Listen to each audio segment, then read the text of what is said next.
Welcome. In this video, we will explore the boundary traversal of a binary tree. This is a popular coding interview problem that tests your understanding of tree data structures and traversal algorithms. Boundary traversal is exactly what it sounds like. We need to visit and print the nodes that lie on the perimeter or edge of the binary tree. For this specific problem, we follow an anti-clockwise direction. Starting from the root, going down the left side, across the bottom leaves, and back up the right side. To solve this effectively, we break the problem down into three distinct parts. First, the left boundary. Second, the leaf nodes. And third, the right boundary. Treating these as separate tasks simplifies the logic significantly. Let's look at the left boundary. We start from the root and move downwards. We always prefer the left child. If a left child doesn't exist, we move to the right child. We stop before reaching a leaf node because leaf nodes are handled separately to avoid duplicates. Next, we collect the leaf nodes. We perform a standard traversal, like preorder or inorder.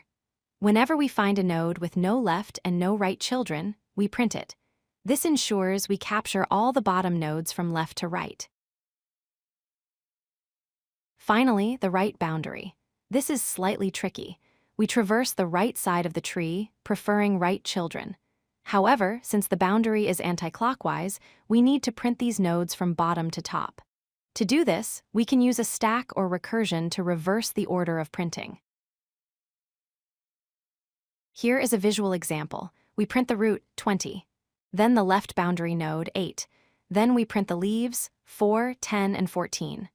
Finally, we print the right boundary node, 25, and then 22, moving upwards. Notice how 12 is skipped because it is an internal node, not part of the boundary. Always consider edge cases. A tree with a single node is a boundary in itself. Also, consider skewed trees where one side might be missing entirely. Your code must handle these scenarios gracefully without crashing or printing duplicates.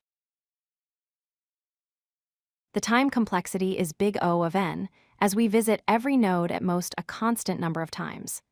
The space complexity is big O of h, proportional to the height of the tree, which is used for the recursion stack. To summarize, print the root. Print the left boundary excluding leaves. Print all leaf nodes. And finally, print the right boundary in reverse order, excluding leaves and the root. This guarantees a correct anti-clockwise boundary traversal. If you like this video, hit that like button and don't forget to subscribe. Visit codelucky.com for more such useful content.